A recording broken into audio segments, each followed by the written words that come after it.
Au travers de cette vidéo, je vais vous faire voir l'utilisation d'une queue de cochon avec un Kischneider. Alors cette queue de cochon est quasiment introuvable en France. Il faut la faire venir des États-Unis. Une fois qu'on l'a reçue, bien sûr, il faut un petit peu la retravailler parce qu'elle est un peu trop longue. Mais une fois qu'elle est faite, vous voyez, on a un résultat qui est vraiment complètement différent de la queue de cochon, si je peux appeler ça comme ça, surtout enfin, de l'outil pétrin qui nous est livré avec le Kischneider.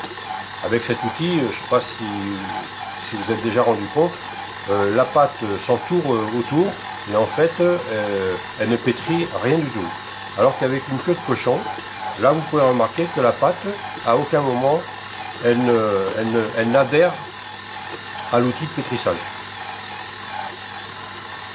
Ça fait vraiment de l'excellent travail. Moi, depuis que j'utilise cette queue de cochon, je trouve que c'est franchement formidable.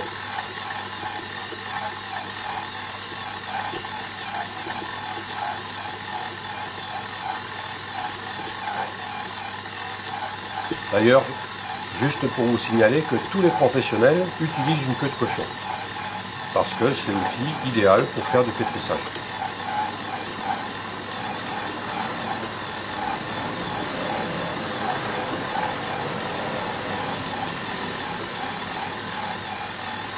Bon, dans ce récipient là, je vous ai fait voir la fabrication d'une pâte brisée.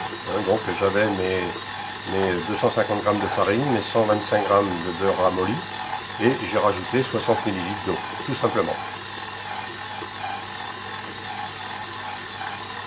C'est une recette qui est très facile à retenir. On part de 250, on divise par 2, ça fait 125, et on redivise par 2, ça fait à peu près 60. Donc 250 de farine, 125 de beurre ramolli et 60 ml d'eau. Moitié, moitié, moitié.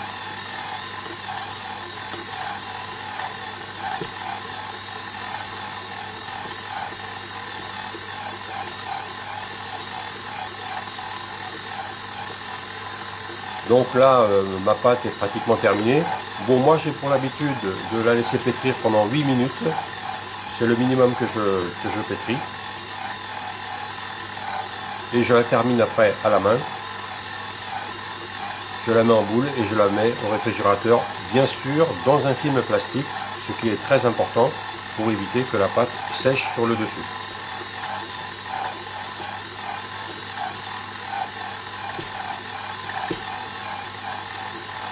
Alors, tous les amateurs de Kischneider, pour ceux qui utilisent l'outil pétrin, vous remarquerez qu'ici, l'investissement, il vaut le coup, parce que c'est quand même un outil qu'on se sert très souvent.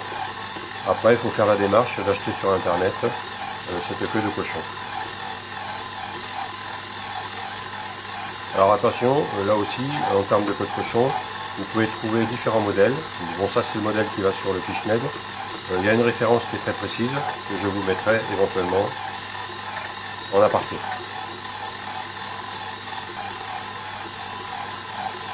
Bon, ça va faire presque 8 minutes que je pétris.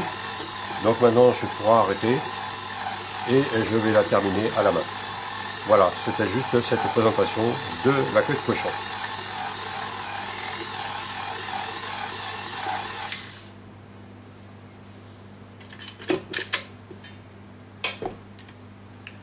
Ah. Pâte. Voilà. Juste à faire une boule.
Et voilà, je la mettre au réfrigérateur et dans 2 heures je l'utiliserai, ou un peu moins.